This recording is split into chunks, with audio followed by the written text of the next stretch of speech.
Please welcome the President of the Democratic Republic of the Congo, Felix Antoine Tshisekedi.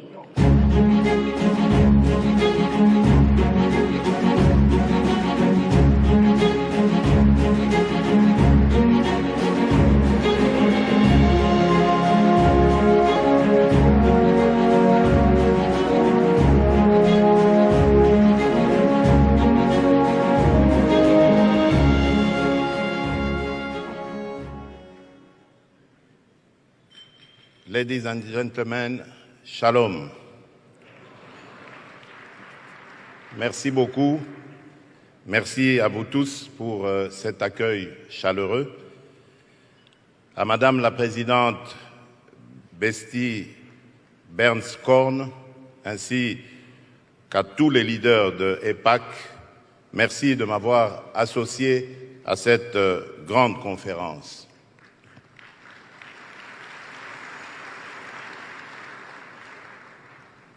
Je viens m'adresser à vous aujourd'hui, non seulement en tant que président de la République démocratique du Congo, un pays ami d'Israël, mais aussi en mon nom propre, car mon parcours personnel a fait de moi un grand ami du peuple juif et un fervent défenseur de sa cause.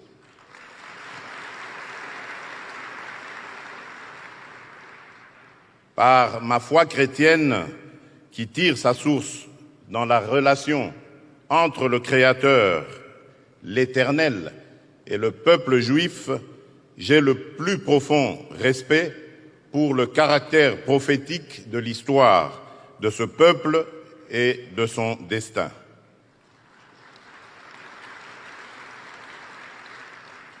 Boussole des nations et horloge du monde, Israël est au cœur de notre civilisation judéo-chrétienne.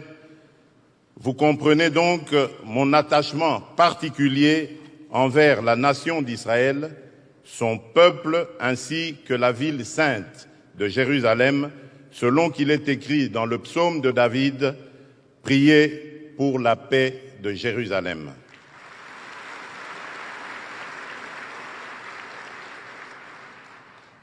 Les relations entre mon pays et Israël sont restées longtemps en léthargie. Nous avons pourtant d'énormes domaines de convergence, d'intérêt sur les plans sécuritaires, économiques, culturels et scientifiques. S'agissant des questions sécuritaires, les défis nouveaux liés à la lutte contre le terrorisme, la corruption et le blanchiment des capitaux, ainsi que la lutte contre la cybercriminalité, nous donnent l'opportunité, que dis-je, l'obligation de renforcer nos liens pour des objectifs partagés.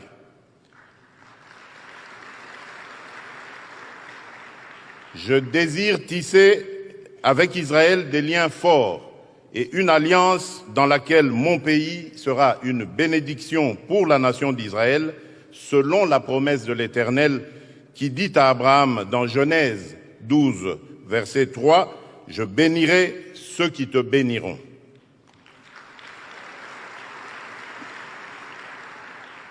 Il s'agit d'un processus que je réaffirme solennellement ce jour et qui se renforcera à la mesure de la consolidation de notre amitié et de nos intérêts réciproques.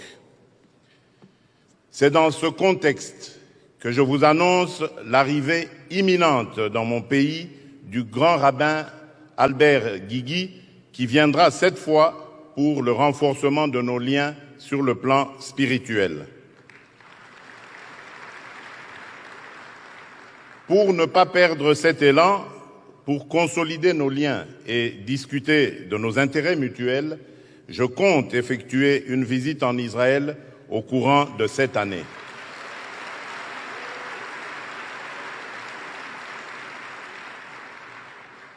Aussi, après plus de 20 ans sans une représentation au niveau adéquat, je procéderai dans les prochains jours à la nomination d'un ambassadeur extraordinaire et plénipotentiaire auprès de l'État d'Israël.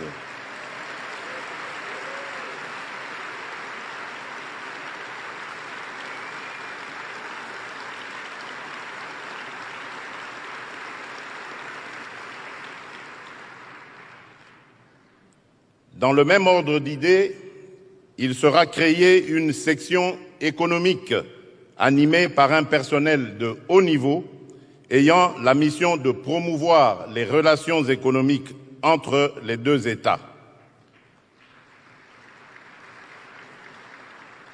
Notre ambassade étant à Tel Aviv, je ne trouve aucun inconvénient à ce que la section économique soit installée dans la ville bénie de Jérusalem.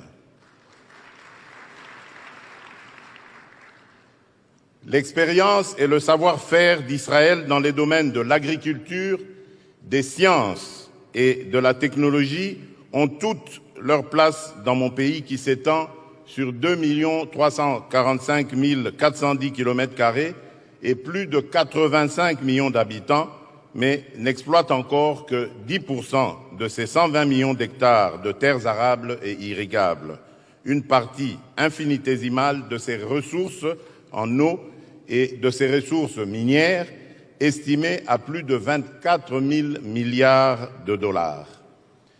J'invite Israël à accroître sa présence diplomatique et économique dans mon pays à la hauteur du potentiel qu'offre la relation entre nos deux États et nos deux peuples.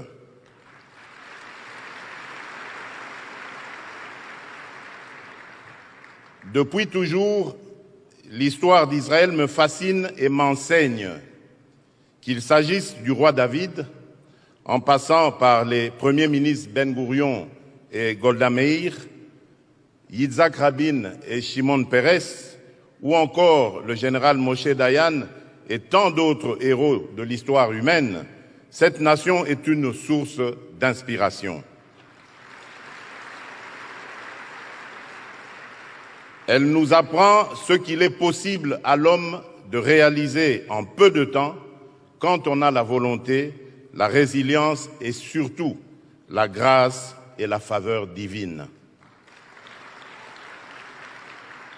Chers amis, je ne terminerai pas mon allocution sans féliciter le pays hôte de ce forum, les États-Unis d'Amérique, qui a toujours été une bénédiction pour le peuple d'Israël.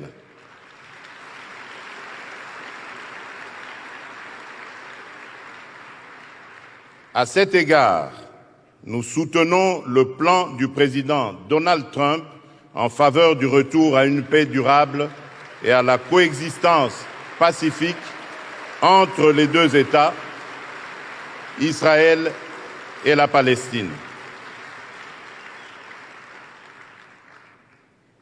Enfin, je remercie mes frères et sœurs chrétiens évangéliques de ce pays qui, pour leur soutien indéfectible à la paix et la sécurité de l'État d'Israël.